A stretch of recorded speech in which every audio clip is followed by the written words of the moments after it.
Hey guys, Tom Barclay here. I'm outside the Tottenham Hotspur Stadium. First of all, if I end up having to pause for a coughing fit here, apologies because I've got a bit of a cold at the moment. But anyway, here at the Spurs Stadium after a 1-0 win over Man Utd, back-to-back victories for Spurs in the league for the first time since September. Ironically, that was also Brentford and Man United. So this victory here followed up the 2-0 win over Brentford at Brentford about a fortnight ago. Obviously, there were two very dispiriting and demoralising cup defeats in between, but nonetheless, it looks like the league form is, has had a bit of a bounce that was needed after a very difficult season. But before I get into the game, I think we have to start with the protests that happened primarily before the game in terms of assessing today. I walked from Seven Sisters Station to the ground today about sort of 2:30ish and walked past where most of the supporters were sort of congregating before their march. This is obviously changed for Tottenham, the organisation that sort of really organised this particular protest and the protest before against Liverpool. And as I was walking past at that point, it was quite early in the day before the march had sort of been due to start. And there was a few hundred fans. They were being quite vocal, obviously, about their feelings towards the ownership and Daniel Levy in particular. But at that point, you were thinking, okay, this is pretty similar to what we saw against Liverpool a few months back. And you're wondering how much of an impact it was going to have. Well, later on, when I was sort of looking on from a vantage point from the Spurs Stadium, looking down at the Tottenham High Road, it really did feel like quite a significant moment, I suppose, of Spurs fans making their voices heard. I'd say it was at least a couple of thousand, maybe more. I'd say a couple of thousand was probably a bit of a conservative estimate, looking down at all these fans sort of walking this march towards the stadium, holding their banners aloft, various sort of statements being made from those banners towards the ownership, and you really felt like they were making their voices heard. This didn't feel like an insignificant protest. It felt like one that would probably capture the attention of fans at other clubs, let alone fellow Tottenham fans, and one that I imagine would have stung the ownership, and they would have thought about it after this. Then we went to the game. Change for Tottenham. I'd spoken to one of their representatives, Jamie Coughlin, before this week ahead of this protest, and he had said, as they'd said sort of publicly, that they weren't planning on disrupting the game at all with any kind of particular chance. And to be fair, it stayed true to their word. Obviously Spurs won and it was quite a tight game, so it didn't really feel like the kind of game, had they been losing, maybe it might have been a lot more sort of heat on Levy and the ownership during the match. But there was hardly any of it compared to some of the games we've seen recently. I mean, definitely Villa at the weekend, which obviously was a very demoralising defeat. But the anti-Levy feeling early on in that game was very strong throughout the match. It wasn't here today. And then at full time, there was this planned sit-in the South Stand, of which I saw a few hundred fans sort of congregating for that, making their voices heard after the match. Obviously, a lot of fans are kind of in disparate areas around the ground, having to get to this one position, or potentially wanting to go home afterwards. I had to leave to go into the press conference, so I only saw really a few hundred fans at that point. So it was still making their voices heard, but it really felt like the significant moment regarding the protest was before the match, with this march, which was quite eye-catching, watching it walk down the Tottenham High Road. Anyway, that's it for the protest. Let's move on to the game itself. So, obviously a victory, and as I say, back-to-back victories now in the league, which is very, very welcome given how poorly it's been going this season for Tottenham, in the league in particular. But I can't say I was blown away by Spurs' performance by any stretch. I thought it was probably one of the lowest quality Premier League matches I've seen this season. I've mainly watched Tottenham these days compared to watching other clubs in sort of years gone by when I watched a lot of different clubs play. So I've mainly been Spurs. But let's be honest, there's been a lot of poor games during this season, particularly on Spurs' part. But I'd say United were really poor. They were so toothless. Ruben Amorim after the game was saying how he felt that the difference basically was that Spurs took their chance and Man United didn't. And I think that's fair. I think on another day, Garnacho scores some of those chances and Spurs are looking at a defeat, not a win. But they did win and they kept a clean sheet, second time in two league games. That's not to be sniffed at. But there were moments where you just thought this is just really low in quality. I mean, there's a moment where Joshua Zirkzee tries a volley and it's an air shot. Casemiro really looked out of his depth given his age. Obviously, unbelievable player in his heyday, but really struggled in this two-man Man United midfield against the younger legs of Spurs. And it just really low in quality throughout the game, to be honest. United, obviously, going into this game, of getting a bit of what Spurs have been feeling for the last few months, which wasn't lost on Postecoglou, and I'll come to his comments on that, which were quite funny. But they have obviously had numerous players, 12 first-team players absent. through injury and illness. Illness was Christian Eriksen, obviously a Spurs great player in his day. He missed out through illness, as did Lenny Yoro. But a raft of players, looking like at Lisandro Martinez, Kobbie Mainoo, Amad Diallo, who's probably been the big success story, or the only success story potentially of Ruben Amorim's time in charge.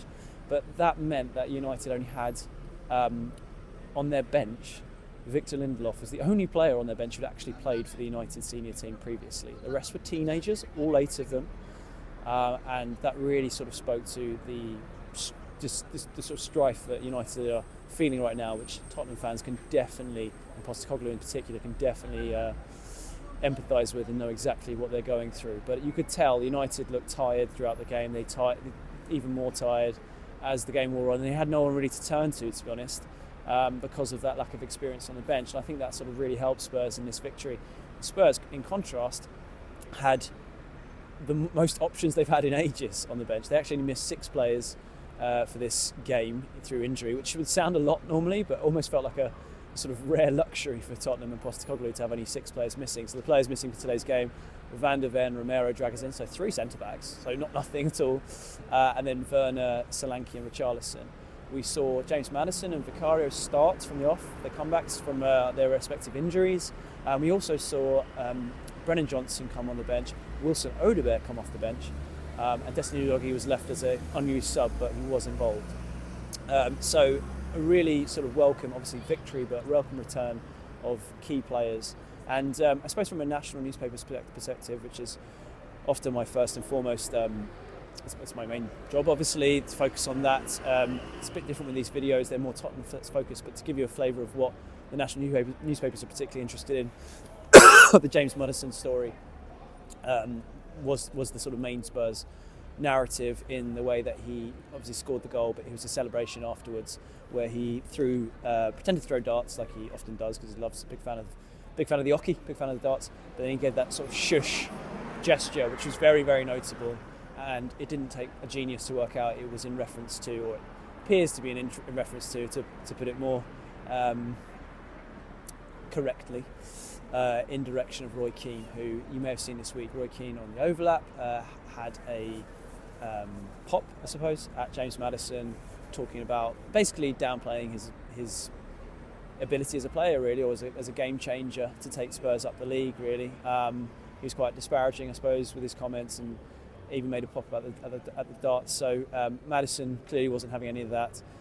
He even sort of referenced it in his post-match interview. Didn't name Keane by name, but he talked about a big profile personality making a point, and a lot of noise this week, I think was the phrase, this week in particular, and how, and the manager sort of talks about trying to avoid it all, but it's very difficult when you've got WhatsApp and people sending you it. So it seemed pretty clear it was in direction to Keane. Postecoglou himself said he didn't see the celebration, but didn't surprise that Maddison would do something like that and fire a shot back over the bow, was his phrase in his press conference. So that was kind of like the national narrative, along with Tottenham sort of, from Tottenham's point of view rather than Man United, along with the protests, and Spurs kind of getting back on track with a couple of victories. But, regarding sort of looking at Tottenham specifically, I thought Maddison had a pretty good game and obviously took his chance well. So to sort of sum up the goal, the key moment, Bentancur fires in his cross. Son gets a good connection on a volley which goes back across goal. It deflects to Bergvall. And I think this goal, a lot about it, is mainly about Lucas Bergvall. It's the touch he takes to control this sort of fizzing ball. And then the shot is good enough that Onana maybe should do better by claiming it, but it forces him to sort of parry the ball out. And there's Maddison, Johnny on the spot, to fire it away and score what was proved to be the match winner. But like I said, on another day, United could have, if they'd been more clinical, would have walked away with 3 points, let alone 1, I think. I think that the return of Vicario was absolutely huge for Spurs today. He made a couple of really good saves, mainly from Alejandro Garnacho, who had a poor game, at least in front of goal, but had a couple of great chances. There's one where he was clean through and blazed over the bar. That was his biggest chance. But there were a couple of shots that Vicario made some good saves from, particularly from Garnacho. There was one in the second half. It was a very good effort, actually, a good stinging drive from Garnacho, which Vicario really, really strong hand to keep it out. And I suppose there was the narrative with Vicario this season of being struggling from set pieces, but he had that performance against Man City sort of really underlined what a top player he can be and what a great shot stopper all round he can be. And obviously that was the game there's that cough, back in November 23rd, that 4-0 win against Man City, where he fractured his ankle and has been out ever since. And that kind of dominance from at the back with his shot stopping has been missed since then, as is his leadership. His son, when he came off the armband, went straight to Vicario, and he's a big influence in the dressing room, as is Maddison. So they were welcome returns on that front. I didn't think there were many particularly impressive individual displays from Spurs. I mean, they weren't bad, but not particularly impressive. But one person who did catch my eye again was Jed Spence. I thought he was excellent. The sort of driving runs he has from left back and the ability to go past players. There was one moment where he drove past, I forget which Man United player it was, and then fired the ball across. But it was the strength, it was the pace, it was the dribbling ability at speed, which really, really impressed. And I just think he's really grown and been one of the rare rays of light, along with Archie Gray and I suppose Lucas Bergvall, during this really difficult season. But Spence's emergence, whether it be through circumstance or design or however it's happened, has been a real positive. And I thought he was really good today. And to have that competition at left back now with Doggie's back can only be a good thing from Tottenham's point of view. Like I said, I sort of thought Spurs were sort of nervy, but they got the job done, and I feel like United, just like I say, had a real toothlessness that if they carried on playing, they still might not have scored, because they just looked pretty bereft of confidence in front of goal. Not surprising when you've got Xerxes and Højlund up front, who, I mean, it feels like Amorim watching on from far away, taking a sort of, not registering an interest every week on the ins and outs of Man United, but it feels like he changes strikers every week and doesn't seem convinced by either of them. And I don't think today's performance from their perspective would have changed his mind on either of them either. Just on injuries, Bentancur, Danzo's son, apparently according to Ange after the press conference, said they all came off with knocks. We saw Bentancur having ice on his right knee. And the fact that Danzo came off late on for Archie Gray, we were slightly worried about him. But Ange didn't seem to be too worried. He was almost saying that, look, we've got now, a week to Ipswich, and it's like finally they've got the chance to really recover these players. So he didn't seem too worried, so I guess it's one to watch, but he seemed okay with that. And he was kind of just sort of onto his talking points from his press conference. He was just saying how having all these players back makes such a difference, obviously to the matches, but even just the training, like having 20 players fit effectively, the sort of competitiveness and the level of training goes up completely. It makes a massive difference to what they're trying to achieve, and on to what they're trying to achieve. Sorry, I'm worried about a van driving into me right now. He's reversing. I'm not sure how far back he's going. Anyway, carrying on.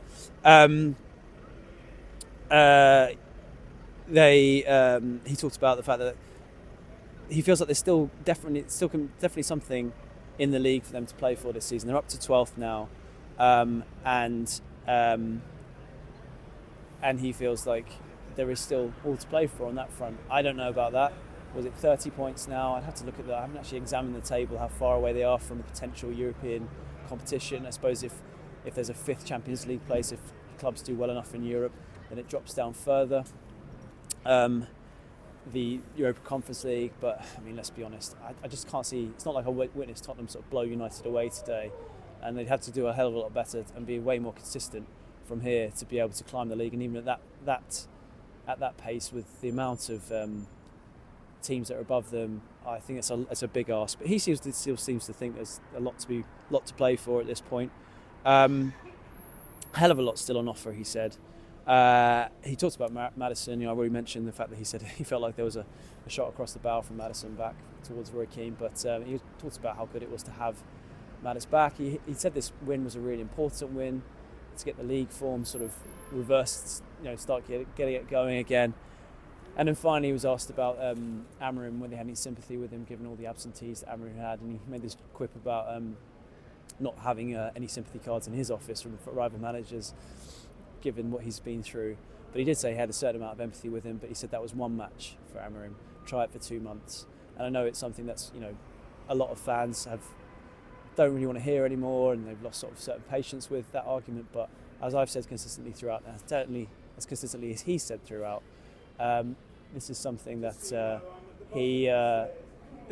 he has reiterated throughout, the fact that the injuries have decimated the season. And I, for one, definitely buy into that.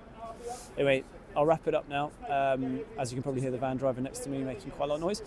And I will speak to you guys again. I'm not sure when. Obviously, there's the next press conference ahead of Ipswich at the end of the week. Maybe something before then, but we'll see. Anyway, Spurs winning a game. 2 league wins in a fortnight. Hopefully, it can be onwards and upwards from here. Cheers, guys.